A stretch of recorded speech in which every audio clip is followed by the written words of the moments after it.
येळकोट येळकोट येळकोट खंडोबाच्या नावानं विरोबाच्या नावानं बाळूमामाच्या नावानं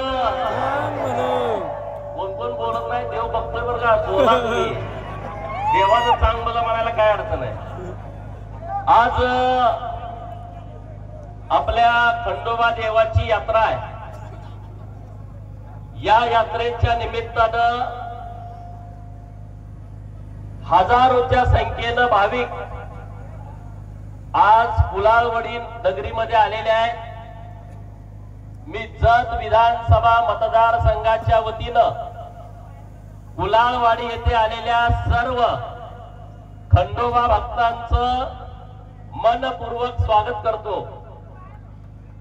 खंडोबाच्या चरणी प्रार्थना करतो की ज्या भावनेनं 2024च्या विधानसभेच्या निवडणुकीमध्ये जत विधानसभा मतदारसंघातील मायबाप जनतेनं भारतीय जनता पार्टीच्या चिन्हावरती मला आमदार म्हणून महाराष्ट्राच्या विधिमंडळामध्ये पाठवलं, त्या सर्व भावना सर्व अपेक्षा पूर्ण करण्याची प्रचंड शक्ती खंडोबा देवानं मला द्यावी अशी प्रार्थना मी खंडोबाच्या चरणी करतो। दुसरी प्रार्थना ही करतो की सर्व खंडोबा भक्तांच्या आशा अपेक्षा आकांक्षा देवानं पूर्ण कराव्यात। तुमच्या सर्वांच्या आयुष्यामध्ये सुख समाधान शांती भरभराटी यावी अशा पद्धतीची प्रचंड शक्ती श्री खंडोबांना आपल्या सर्वांना द्यावी। महेशराव आज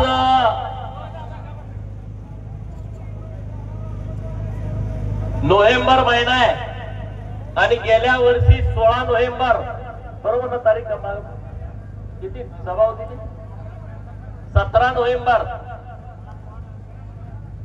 16 किंवा 17 ते बघा 16 किंवा 17 तारखेला विधानसभेच्या प्रचारातली शेवटची मोठी सभा ही आपल्या कुलाळवाडी गावामध्ये झाली होती आणि ही शेवटची सभा बघितलं आणि सगळं वारं फिरलं। लोकांनी मत तयार केलं की खंडोबाचा आशीर्वाद गोपीचंदला आहे तर आपला पण आशीर्वाद गोपीचंदला द्यायला पाहिजे।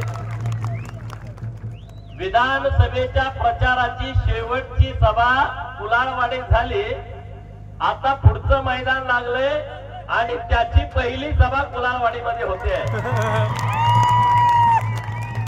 शेवटच्या सभेनं निकाल फिरवला, मला महाराष्ट्राच्या विधिमंडळामध्ये सन्मानानं पाठवलं आणि आता मिनी मंत्रालयाच्या निवडणुका लागतात आणि त्या मिनी मंत्रालयाच्या प्रचाराची पहिली सभा खंडोबाच्या साक्षीनं खंडोबाच्या आशीर्वादानं माझ्या कुलाळवाडीमध्ये होते आहे। तर या वेळचा सुद्धा निकाल हा बदलल्याशिवाय राहणार नाही।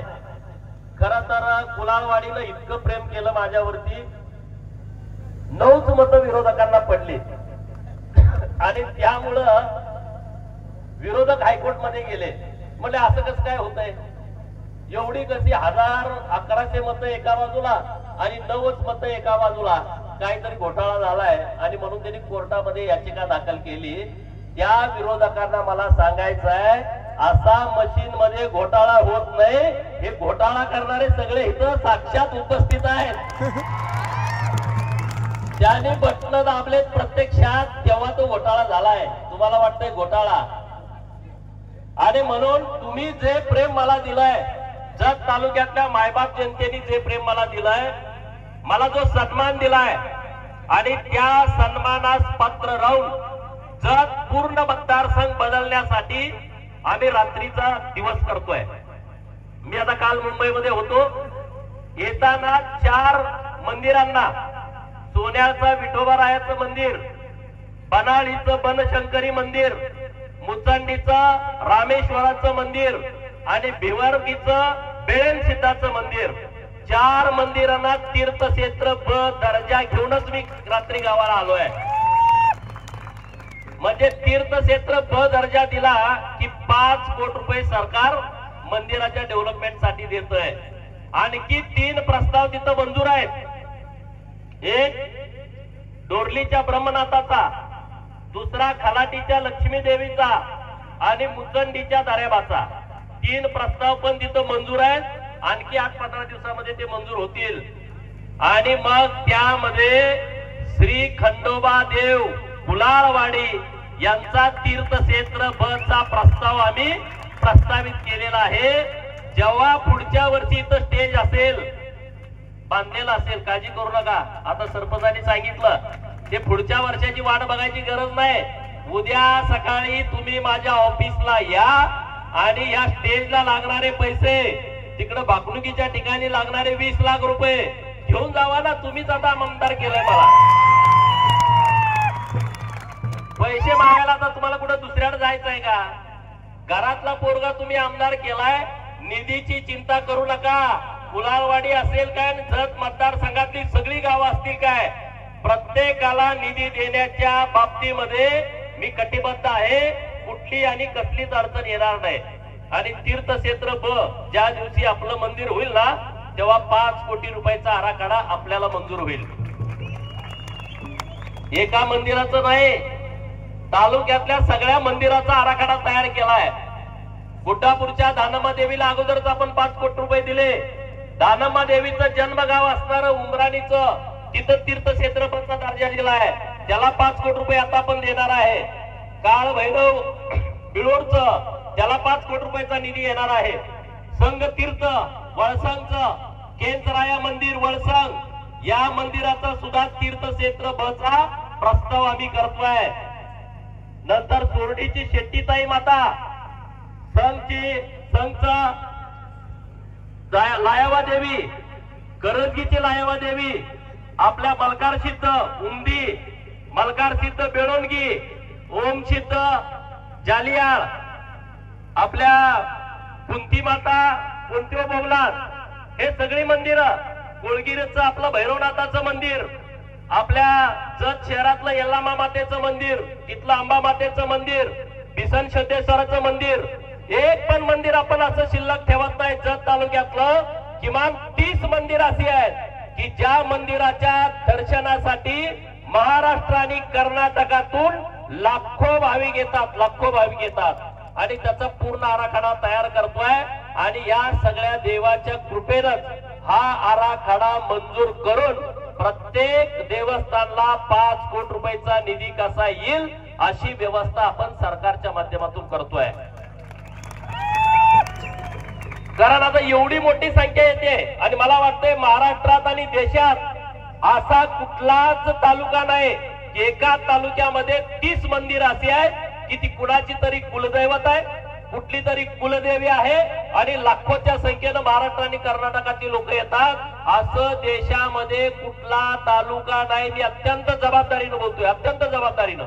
मी त्याचा पूर्ण स्टडी करतोय. आता आपल्या सांगली जिल्ह्याचा विचार करा. कवठेमंकाळ तालुक्यात एक आरेवाडीचा बिरोबाचं देव आहे, ते जत मध्येच असल्यासारखं आहे, बॉर्डरवरती 4 किलोमीटर वरती. परत दुसरं मंदिर नाही की जिथं लाखो लोक येतात. तासगाव तालुक्यामध्ये असं मंदिर नाही की जिथं लाखो लोक येतात. आटपाडीमध्ये 3 मंदिर आहेत. एक सिद्धनाथ खरसुंडी, जिथं लाखो लोक येतात. नंतर कुरुंदवाडीचा बिरोबा, तिथं लाखो लोक येतात. आणि मग सोनार सिद्ध, 3, त्याच्यापेक्षा जास्त तिथं मंदिरं नाहीत. खानापूर तालुक्यामध्ये एकच आहे रेवणसिद्धाचं मंदिर की जिथं बाहेरून लाखो लोक येतात. असं प्रत्येक तालुक्याचा विचार केला तर जत सारखी परिस्थिती कुठंच नाही. परंतु कुठल्याच राजकर्त्याचं त्याच्याकडे लक्षच गेलं नाही. आणि म्हणून आपली जबाबदारी आहे की जर माझ्या तालुक्यामध्ये इतकी मंदिर असतील म्हणजे देवाची कृपा या तालुक्यावरती आहे आणि तो तालुका डेव्हलपमेंट करण्यासाठीच तुम्ही मला आमदार केलेला आहे, ही माझी भावना आहे. आणि त्यामुळं अजिबात चिंता करू नका.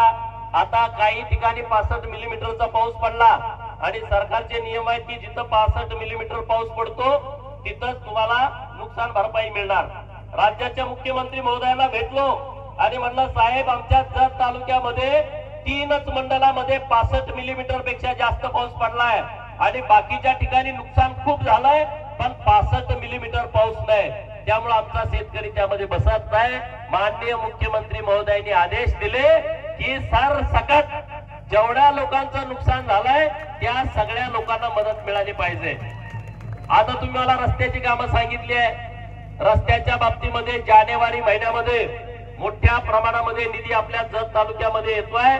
गाव ना गाव, प्रत्येक गाव डांबरी रस्त्यानं किंवा सिमेंट कॉन्क्रीटच्या रस्त्यानं जोडायची व्यवस्था माननीय देवेंद्र फडणवीस साहेबांच्या नेतृत्वात आपण करतोय. काही चिंता करू नका. मी आज तुमच्याशी बोलत असताना 100 किलोमीटर काल जत तालुक्यामध्ये दुसऱ्या मतदारसंघात 50 किलोमीटर दिलाय. एकमेव महाराष्ट्रातला तालुका आहे की तिथं 100 किलोमीटर मंजूर केलेले आहेत. रोजगार हमी मंत्र्यांनी एका किलोमीटरला 24 लाख रुपये असे 24 कोटी रुपये काल मंजूर केलेले आहेत. म्हणजे 83 रस्ते त्यामध्ये धरलेत. म्हणजे सांगायचं तात्पर्य, मी सांगत बसलो तर वेळ जाईल. आपली वागणुकीचं टायमिंग जवळ आलेलं आहे. पण कुलाळवाडीकरांना मला सांगायचं आहे, तुम्ही ज्या ज्या मागण्या माझ्याकडे केलेल्या आहेत त्या सगळ्या मागण्या पूर्ण करणार. पुढच्या वर्षीच्या यात्रेच्या कार्यक्रमामध्ये या परिसरामध्ये मोठ्या प्रमाणात तुम्हाला बदल दिसणार. म्हणजे पुढच्या वेळेस बोलायची आवश्यकता नाही, म्हणजे ते कृतीतून करून दाखवणार. आता आमचे उमदीवाले इथं आले, तिथं मागं उमदीवाले बसलेत सगळे. मलकार सिद्धाचं एवढं मोठं मंदिर आहे. आमचे पुजारी घाबरायला लागले, हे तीर्थक्षेत्र बंद झाल्यावर सरकारकडे जाते का काय. मी असताना कसं सरकारकडे जाईल? नाही ना जाणार. मी तुमचाच माणूस आहे ना. तुमचं कुणाचंही नुकसान होणार नाही, कुठल्या मंदिराचं नुकसान होणार नाही, कुणी घाबरण्याचं कारण नाही. सगळ्यांना व्यवस्थितपणे न्याय देण्याची जबाबदारी ही माझी आहे. जे माझ्या विचाराचे आहेत त्यांची काळजी घेणं आणि जे माझ्या विचाराचे नाहीत त्यांची पण काळजी घेणं माझीच जबाबदारी आहे ना. मी तालुक्यातल्या कोणाला विरोधक मानत नाही, त्यांच्यावरती टीका टिप्पणी करत नाही आणि पुढच्याही निवडणुकीमध्ये करणार नाही. पण बाहेरचा कोण मला बोलला तर त्याला मी सोडणार नाही. बरोबर ना? याच्यावर तुमचं मत आहे ना? आता सगळे पळायला आले जतला. जतला काय, इथं काय मसोबाची खीर आहे? जो ते उठतोय जत. जेव्हा तुमच्या हातात होतं तेव्हा तुम्हाला काहीच करता आलं नाही. जतच्या लोकांच्या भावना तुम्हाला कळल्या नाही. जतच्या लोकांच्या डोळ्यातले अश्रू तुम्हाला पुसता आले नाहीत. तुमच्या हातात अधिकार असताना, अरे आता तुमच्या हातात काहीच नाही, घंटा पण नाही तुमच्या हातात. काय तुम्ही देणार आहे जतसाठी? जतसाठी तुम्ही काय देऊ शकत नाही. तर द्यायचाच असेल तर जत तालुक्यातल्या 22,500 सभासदांनी गळ्यातलं मंगळसूत्र घाण ठेवून, कानातलं नाकातलं घाण ठेवून, जनावर विकून, शेळ्या मेंढ्या करड विकून, सोसायटीची कर्ज घेऊन, दुसऱ्याच्या शेतामध्ये सालावरती राहून जी सभासदांची 4,000 रुपये फी भरली आहे. आणि जेव्हा 4,000 सभासदांची फी भरली तेव्हा 1 तोळा सोनं 4,000 रुपयाला होता. तो जातचा साखर कारखाना तो आमचा आम्हाला परत द्या, एवढीच आमची सगळ्यांची मागणी आहे. काय म्हणणं आहे तुमचं? सगळ्यांचा हात वर करून सांगा. कारखाना परत घ्यायचा ना? कसल्याही परिस्थितीत घ्यायचा. नाही दिला तर हिसकावून घ्यायचा. आणि त्यामुळे आपला कारखाना आहे ना. 1 तोळाची किंमत 4,000 होती का नाही तुम्ही भरले तेव्हा? मग आता तुमच्या सभासदाच्या शेअरची किंमत किती झाली? 1,30,000ला एक शेअर्स आहे तुमचा. 4-4, 5-5, 6-6 एकेकाचे शेअर्स आहेत. म्हणजे काय तुमच्या बापाची पेंड आहे का रे? आमच्या लोकांचा कारखाना तुम्ही ढापताय, परंतु आम्ही जतला काय देतो? जतला काय देणार आहे तुम्ही? काय तुमच्या हातात द्यायला? मी आहे ना खमक्या जतला द्यायला. लागल ती द्यायची व्यवस्था मी करतो ना. देवाभाऊ सरकारमध्ये आहे. आणि या कुलाळवाडीचा चेहरा मोहरा या 2 वर्षामध्ये पूर्ण बदलून टाकतो. पूर्ण. तुम्ही इतकं मला सहकार्य केलंय ना, इतकं सहकार्य केलंय, इतका सन्मान वाढवून दिलाय. मुंबईमध्ये मला म्हणले ती कुलाळवाडी कुठं आहे? मी म्हणलं तुम्हाला कसं काय कळलं? ते म्हणलं रिट पिटिशन दाखल झाले हायकोर्टमध्ये आणि त्यामध्ये कुलाळवाडीचं मतदान दाखवलंय. अरे म्हटलं ते कुलाळवाडी बघायला तुम्हाला गावाला यावं लागेल, त्याशिवाय तुम्हाला कळणार नाही. बोकडाचं जेवण तुम्ही खाऊन आणि मग तुम्हाला कळेल की कुलाळवाडीची किंमत काय आणि हिंमत काय आहे. आणि त्यामुळं अशी अनेक गावं तालुक्यामध्ये आहेत की ज्यांनी खूप माझ्यावरती प्रेम केलाय. त्यामुळं माझी संपूर्ण जबाबदारी वाढली, मला त्याची जाणीव आहे. आणि आता सगळ्यांचं लक्ष जतकडे राज्याचं. काय उघड बोलतायत, काय आत्म बोलतायत, सगळे पण विरोधात एक झालेले आहेत. त्यांचं म्हणणं गोपीचंदला थांबवा. अरे गोपीचंदला थांबवा इथपर्यंत ठीक आहे, परंतु जतचा विकास तुम्ही कशाला थांबवताय? आज पंचायत समितीची इमारत नव्हती, 60 वर्षापूर्वी बांधलेली इमारत, 30 वर्षानंतर इमारत नवीन बांधायला पाहिजे. नाही तुम्हाला जमलं, आमच्या सरकारनं 15 कोटी रुपये मंजूर करून दिले, त्याचा आता टेंडर होईल. एक देखणी इमारत, जत तालुक्यातल्या कुठल्याही गावातला माणूस गेला त्याचं काम करण्यासाठी सुसज्ज इमारत तयार करतोय. नगरपालिका झाली 13 वर्ष झाली, नगराध्यक्षाला बसायला केबिन नाही, सीओला बसायला केबिन नाही, नगरसेवकांना बसायला मीटिंगचा हॉल नाही, इमारत नाही, 10 कोटी रुपये दिलेले आहे. आता उंदीला अप्पर तहसीलदाराची मागणी आहे, संघचा अप्पर तहसीलदार आहे. माडग्याळ मेंढीच्या साठी संशोधन केंद्र करण्याची मागणी आपण सरकारकडे केलेली आहे. उंदीला नवीन बस स्टँड होत आहे, जतचं बस स्टँड आणि उंदीचं बस स्टँड, सगळ्या गावामध्ये गाड्या नाहीत आणि म्हणून गाड्या जर वाढवायच्या असल्या तर डेपो वाढवला पाहिजे आणि म्हणून त्याचा अहवाल पण मंत्रालयापर्यंत घेऊन गेलोय. उंदीला आता नवीन बस स्टँड होतंय, संघला एक मोठं हॉस्पिटल करतोय आपण. गरीब लोकांना सांगलीला जाण्याची आवश्यकता नाही, बॉर्डरवरच्या लोकांना त्यांना संघ मध्ये एक चांगलं सुसज्ज हॉस्पिटल सरकारच्या माध्यमातून आपण उभा करतोय की तिथं गरीब लोकांना मोफत उपचार झाला पाहिजे. असे अनेक विषय हातामध्ये घेतलेले आहेत आणि त्यामुळं तुम्ही चिंता करू नका. तुम्ही ज्या विश्वासानं मला निवडून दिलंय त्या विश्वासाला केसभर पण तडा जाऊ देणार नाही, हा शब्द मी तुम्हाला देतो. केसभर पण कुणावरती अन्याय होणार नाही, न्याय सगळ्याला होईल, अन्याय एकाही माणसावरती होणार नाही याची काळजी आम्ही घेऊ. तुम्हाला पण माझी विनंती आहे. मग मला जरा सगळीकडे फिरत राहतोय, इकडं तिकडं बोलवतात. आता 9 तारखेला पुण्याला मोर्चा आहे, 12 तारखेला नाशिकला मोर्चा आहे. अहो मी म्हटलं इलेक्शन लागलंय, नाही तुम्ही तिकडे गेलं पाहिजे. आणि मग तुमच्या सगळ्यांची जबाबदारी आहे. मी बाहेर फिरत फिरत इथं सगळीकडे लक्ष देतोय, हे तुमच्या जीवावरती चाललंय. मला माहित आहे पुढारी माझ्या विरोधात गेले तर तुम्ही जात नाही. मग पुढाऱ्यांना माहित आहे तालुक्यातल्या मोठ्या की आपण किती जर याला विरोध केला तर लोक याची बाजू सोडत नाहीत. आणि हा म्हातारबा देवाचा, खंडोबा देवाचा, बिरोबाचा, बाळूमामाचा मला आशीर्वाद आहे. लोक म्हणते दादा तू एवढ्या मोठ्या लोकांच्या विरोधात कसं काय बोलतोय. अरे म्हणलं हे बिरोबाची कृपा आहे ना, मी महाराष्ट्रातल्या प्रस्थापितांच्या विरोधामध्ये बोलतो, ही बिरोबाचीच कृपा आहे, दुसरं काही नाही. बिरोबा माझा पाठीराखा आहे, बाळूमामा माझा पाठीराखा आहे, त्यामुळं कुणी माझं वाकडं करू शकत नाही, हे मी एकदम खणखणून लोकांना सांगतोय. आणि त्यामुळं आपल्या तालुक्यामध्ये आपण सगळेजण सर्व शक्तीनिशी आपण पुढे जाऊया. व्यासपीठावर सगळे संजयराव आहेत, सरदार पाटील आहेत, आपले एटी डॉक्टर साहेब आहेत, हाके साहेब आहेत, सगळी टीम आहे, माऊली आळंदवार आहेत, आपल्या गावातले सगळे प्रमुख मंडळी आहेत, आपल्या वसपटचे सरपंच आहेत, विविध गावचे सरपंच आहेत. सगळ्यांची नावं घेत नाहीत, बाकणुकीचा टाइम झालेला आहे. परंतु तुम्ही चिंता करू नका, तुमचं कुठलंही काम असलं तर नक्की आमच्यापर्यंत पोहोचवा, आम्ही तुमच्या सोबत आहे. आता त्यांना मला इथं अडवायची व्यवस्था त्यांनी केली आहे. त्यांना गोपीचंदचं तिथं काय नाही, पुढचं सगळं ह्याचं संपून टाकायचं. सगळे सर्व शक्तीनिशी एक झालेत. मला तुम्हाला विनंती करायची हात जोडून, हे 5 वर्ष तुम्ही मला एक संधी काम करायची आता दिल्या विधानसभेच्या माध्यमातून, जिल्हा परिषद आणि पंचायत समितीच्या माध्यमातून आपल्या 9च्या 9 जागा जर निवडून दिल्या तर जिल्ह्याचं राजकारण हे फक्त जत मधनं चालेल, दुसरीकडून कुठं चालणार नाही, याची व्यवस्था मी तुम्हाला करून देतो. जिल्हा बँक आज त्यांच्या विरोधकाकडे आहे, उद्या त्यांना त्यांचा हिंगा दाखवतो. आज तुम्ही कर्ज मागायला गेल्यावर तुम्हाला कर्ज देत नाही. तू कुठल्या पार्टीचा आहे, तुझ्या रानात ऊस आहे का, त्यांच्या पार्टीचा असला का, कुसळा असली का 10 लाख, कुसळा असली का 20 लाख, सगळं कळतंय. 1 वर्ष दम काढा. किती? फक्त 1 वर्ष. जर जिल्हा बँक तुमच्या दारात जर नाही आणून बसवली ना, माझं नाव बदलून ठेवा.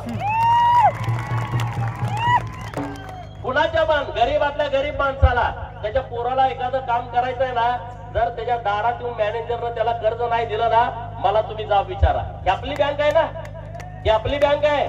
त्या पुढाऱ्यांना वाटतं ही आमची बँक आहे. तुमच्या बाप जागेची बँक नाही, ती आमच्या गरीब लोकांची, सभासदांची बँक आहे. पण तुम्ही पाहिजे तसं जवळच्या बगल बच्चाला 50-50 लाख रुपये देताय तुम्ही, त्याचं काही लायकी नसताना, आणि आमच्या माणसाची लायकी असताना त्याला 1 लाख रुपये देताना त्याला हेलपाटा घालायला लावताय.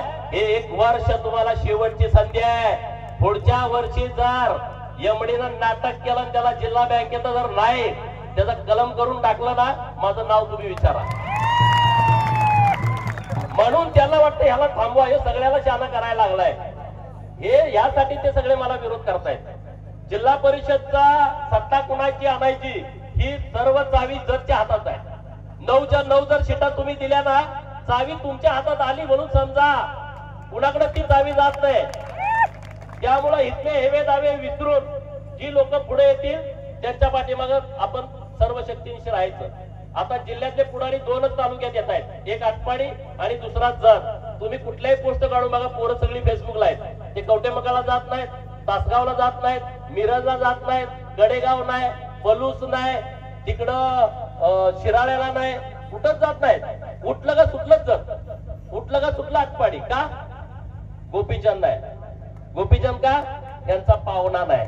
सगळ्यात मोठी अडचण यांचा पाहुणा नाही. एका बहुजन समाजात येतोय तर याला दाबून ठेवा, असं होत नाही. गोपीचंदचा जन्म तुमच्या छाताडावरती नाचण्यासाठी झालाय. तुम्हाला जर नाही तुडवलं ना तर नाव बदलून ठेवा. तुमची जी लायकी आहे ना, तुमची लायकी पूर्ण घालवण्याची क्षमता. का रे तुम्ही आमच्या या देवाला पैसे दिले ना आतापर्यंत? का तुम्हाला बनाळीचा बनशंकरी दिसला नाही जिथं लाखो लोक येतात? अरे बनशंकरीचा तर प्रस्ताव आम्ही केला, तिथले ट्रस्टी आमच्या विरोधातले आहेत. कलेक्टर ऑफिस मधून फाईलच घेऊन आले. ते म्हटले गोपीचंद पळकरचं पैसे घ्यायचे नाही. अरे म्हटलं तुम्ही फाईल घेऊन आले, पण सरकार आमचं आहे. काल त्यांना तीर्थक्षेत्र बचा दर्जा दिला, त्यांना आता 5 कोटी रुपये देतोय. तुम्ही आमच्या बाजूचे असा अगर नसा, लाखो लोक तिथे येत आहेत ना. का यल्लामादेवीचं डेव्हलपमेंट झालं नाही? का गुड्डापूरच्या धानमादेवी कर्नाटक आणि महाराष्ट्रात लाखो लोक येतात? का नाही तुम्ही निधी दिला? सरकार होता ना. का मलकार सिद्धाला पैसे दिले नाहीत तुम्ही? उंदीच्या त्यांची भावना नाही. आणि म्हणून आता हे सगळं डेव्हलपमेंट आपण करू, काही चिंता करू नका. इतक्या मोठ्या संख्येनं तुम्ही आज देवाच्या दर्शनाला आलेला, मी तुम्हा सर्वांना धन्यवाद देतो. माझा मान सन्मान केला त्याबद्दल धन्यवाद. जे रस्ते 2 सुचवले तुम्ही आणि 20 लाख आणि कुलालवाडीचं इथलं स्टेज, उद्या तुम्ही हे बाकणुकीच्या ठिकाणचं आणि इथलं पत्र घेऊन जावा. बाकीच्या रस्त्याची कामं मी तुम्हाला करून देतो. आजूबाजूच्या गावातल्या लोकांची काही कामं असतील तर नक्की तुम्ही ऑफिसला सांगा.